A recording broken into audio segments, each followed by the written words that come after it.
সালামু আলাইকুম। আজকের বিশেষ সংবাদ বিশ্লেষণে আপনাদের স্বাগতম। বাংলাদেশের রাজনৈতিক ইতিহাসে একটা নজিরবিহীন পরিবর্তনের মধ্য দিয়ে যাচ্ছে দেশ। একদিকে ত্রয়োদশ জাতীয় সংসদ নির্বাচনে নিরঙ্কুশ জয় বিএনপি, অন্যদিকে দীর্ঘদিনের শাসক দল আওয়ামী লীগ এখন অস্তিত্ব রক্ষার লড়াইয়ে। এই সংকটময় মুহূর্তে ব্রিটিশ টেলিভিশন চ্যানেল ITV-কে দেয়া সজীব ওয়াজেদ জয়ের দীর্ঘ সাক্ষাৎকারটি আন্তর্জাতিক মহলে নতুন আলোচনার জন্ম দিয়েছে। বিশেষ করে সম্ভাব্য প্রধানমন্ত্রী তারেক রহমানের সাথে আলোচনায় বসার ঘোষণা কি দেশের রাজনীতিতে নতুন কোনো সমঝোতার ইঙ্গিত? বিস্তারিত থাকছে বিশ্লেষণে।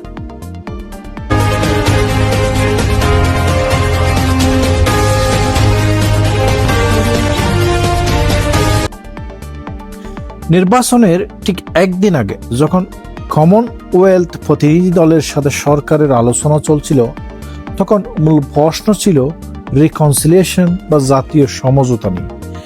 আইন উপদেষ্টার দেয়া সেই উত্তরের রেশ ধরেই এবার মুখ খুললেন সজীব ওয়াজেদ জয়। নির্বাচন ও গ্রহণযোগ্যতার প্রশ্নে যুক্তরাষ্ট্র থেকে দেয়া ভিডিও সাক্ষাৎকারে জয় সরাসরি বর্তমান নির্বাচনকে প্রহসন বলে অভিহিত করেছে। তার যুক্তি, দেশের অন্যতম বৃহত্তম দল আওয়ামী লীগকে রাজনৈতিক কর্মকাণ্ড থেকে দূরে রেখে একটি অংশগ্রহণমূলক নির্বাচন সম্ভব নয়। তিনি তুলনা টেনে বলেন, যুক্তরাজ্যে যদি টরি বা লিবারেলদের এবং যুক্তরাষ্ট্রে ডেমোক্রেট বা রিপাবলিকানদের মধ্যে কাউকে নিষিদ্ধ করা হতো, তবে সেই নির্বাচন কি কোনোভাবে সুষ্ঠু বলা যেত কিনা।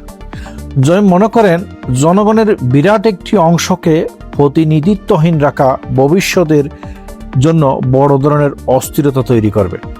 2024 আন্দোলন এবং বোল শিকারে সাক্ষাৎকারে জয় জুলাই আগস্টের ছাত্র আন্দোলন দমনে আওয়ামী লীগ সরকারের ব্যর্থতার কথা অনেকটা অকপটে স্বীকার করেন।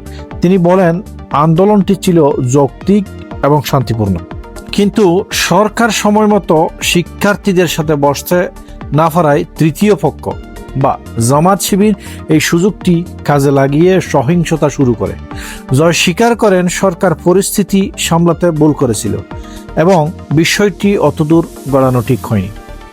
জুলাই আগস্টে হত্যাকাণ্ডের বিচার নিয়ে জয়ের কণ্ঠে ছিল চ্যালেঞ্জ। তিনি দাবি করেন, শেখ হাসিনা কখনোই আন্দোলনকারীদের উপর প্রাণঘাতী অস্ত্র ব্যবহারের নির্দেশ দেননি। জাতিসংঘ যে 1400 মানুষের মৃত্যুর কথা বলেছেন, জয় তার প্রতিবাদ করে বলেন, অনেক ক্ষেত্রে পুলিশ সদস্য ও দলীয় কর্মীরাও প্রাণ হারিয়েছেন। তিনি প্রশ্ন তোলেন, যদি প্রতিবাদকারীদের সব কর্মকাণ্ডকে দায়মুক্তি দেওয়া হয়, তবে বিচার ব্যবস্থার ভিত্তিই নষ্ট হয়ে যাবে। সাক্ষাৎকারের সবচেয়ে চমকপ্রদ অংশ ছিল বিএনপির ভারপ্রাপ্ত চেয়ারম্যান তারেক রহমানকে নিয়ে জয়ের বক্তব্য। তিনি বলেন, তারেক রহমান যদি দেশের প্রধানমন্ত্রী হন, তবে আওয়ামী লীগ বা তিনি ব্যক্তিগতভাবে তার সাথে কাজ করতে বা আলোচনায় বসতে পিছুপা হবেন না। জয় মনে করেন, রাজনৈতিক আদর্শ ভিন্ন হলেও দেশের স্বার্থে সংলাপের কোনো বিকল্প নেই। তবে মামলা প্রত্যাহারের বিষয়টি তিনি পুরোপুরি দলের উপর ছেড়ে দিয়েছেন। ব্যক্তিগত রাজনৈতিক উচ্চাকাঙ্ক্ষা নিয়ে জয়ের মন্তব্য ছিল বেশ কৌশলী। তিনি জানান, তার মা তাকে বহুবার সংসদ সদস্য হওয়ার প্রস্তাব দিলেও তিনি রাজি হননি। তবে তিনি অবশ্যই বাংলাদেশে ফিরতে চান। তার মা শেখ হাসিনার নিরাপত্তা নিয়ে জয় বলেন, ভারতই এখন তার জন্য সবচেয়ে নিরাপদ জায়গা এবং উপযুক্ত সময়ে শেখ হাসিনাও স্বদেশে ফিরবেন। সজীব ওয়াজেদ জয়ের এই সাক্ষাৎকারটি কেবল একটি আত্মপক্ষ সমর্থন, নাকি নতুন কোন রাজনৈতিক মেরুকরণের পূর্বাভাস?